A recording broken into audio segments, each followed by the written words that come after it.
These three things are universal. 1. To know more, you must study more. 2. To become more proficient at what you do, you must practice more. 3. As a healthy adult, you and only you are responsible for your life. In all cases, the operative word was discipline. If you're lazy, then it has been your choice to study and/or to not practice. You then now become the owner of the results of your choice.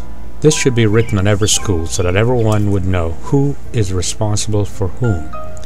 Assuming, of course, that the school is in fact a school, an objective place of learning, and not just an outgrowth of a religion or a political belief.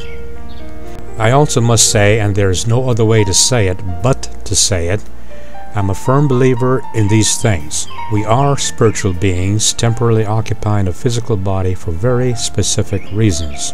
Reincarnation is just a word, an attempt to explain eternal life, and I believe that karma is a fact. What you sow, you will certainly reap. I think that we would all know and accept these theories were it not for deliberate attempts, called religion, designed to confuse and to control our personal kingdom, that is, our mind. Why don't you pull up a chair and sit next to me in this beautiful setting, and let's consider these concepts. First of all, we are spiritual beings. We are. If I cut open your head, I will not see a thought, but there is no doubt whatsoever that you are a thinking being, aren't you? A thought is the beginning of things that you are and things that you have created. If I cut open your heart, I will not see your capacity to love and to do good. Maybe the heart is not the container after all. If it isn't, what is the container?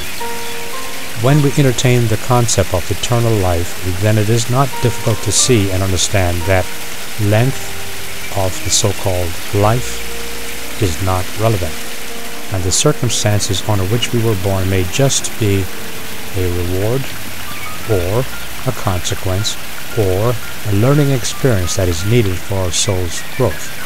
Maybe each life is analogous to a classroom, or maybe a hit on the thumb by a hammer, or just one soul sacrificing for another. Remember that love thing I spoke of earlier? Then there is that business about reincarnation. This particular word seems to cause a lot of confusion. The interpretation of this word depends entirely upon your culture, what you have been told or not told.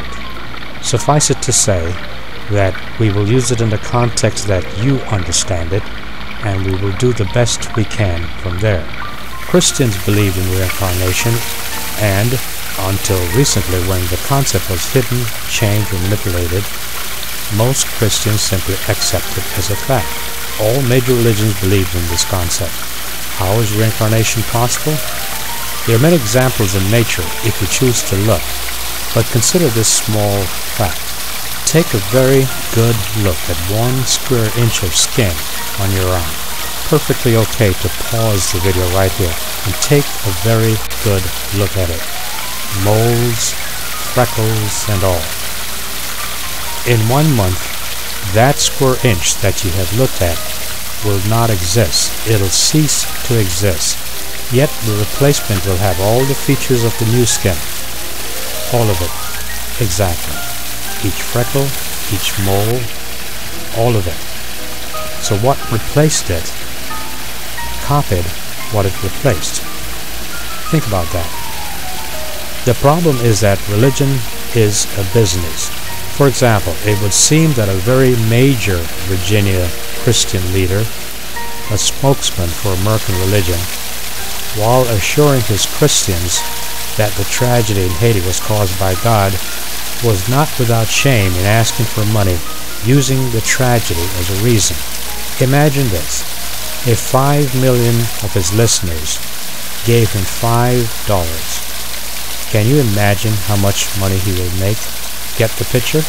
That is why it is to his advantage and to the advantage of religious people to promote what they do best in controlling weak minds. That is, to promote ignorance, hate, and fear. It is to their financial advantage. Incidentally, I think now would be a good time to reiterate something very important. Just because a few greedy, unethical people choose to corrupt a subject and manipulate the weak-minded population does not necessarily mean that the subject is bad.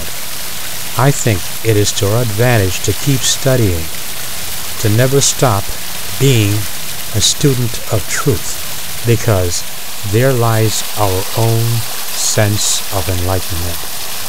The irony of it all is that some of the very best places to study truth is in places of worship. You need only be aware of 4 very important things. Number 1, make sure that you're not made to believe in dogma that cannot be proven.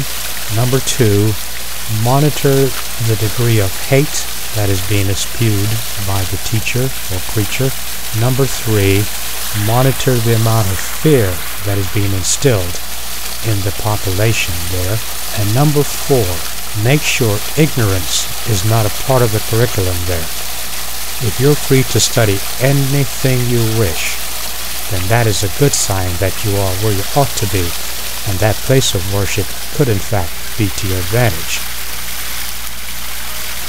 Finally, there is karma. The rules of karma, like the rules of physics and mathematics, are very clear and precise.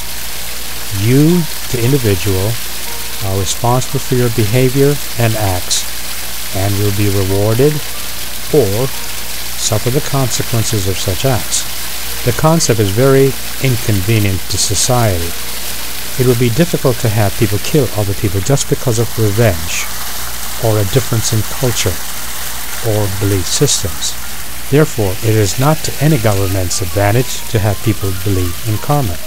The promise of getting virgins or milk and honey in an afterlife would not be enough to motivate people to commit atrocities or to commit acts against fellow human beings.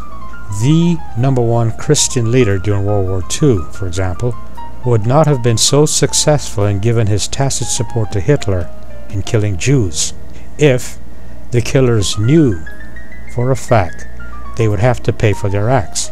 Religions would have no effect on people when each person is responsible for his or her own action all the time. Here's the thing. You may not know anything about math, but adding 12 plus 13 will not give you any other answer but 25. No matter what your belief system, no matter what you know or don't know, 12 plus 13 will always be 25. And the rules of karma can be that rigid. It doesn't matter whether you know the laws of mathematics or you know the laws of physics. Your ignorance of these laws does not in any way affect these laws. And so it is with karma. One of the major problems that we have, of course, is the confusion that we all seem to practice. We worship the messenger and we totally ignore the message. Isaac Newton, Archimedes, Euclid, Hilbert, Abel, Sagan, they're all great thinkers, but they're not gods and they're not prophets. If we should worship them as gods and prophets, then we would divert attention from the message, the important information that they wish to share. Matters of spirituality is the same thing. We should never confuse the messenger for the message. To worship the messenger and ignore the message is absolute and utter nonsense.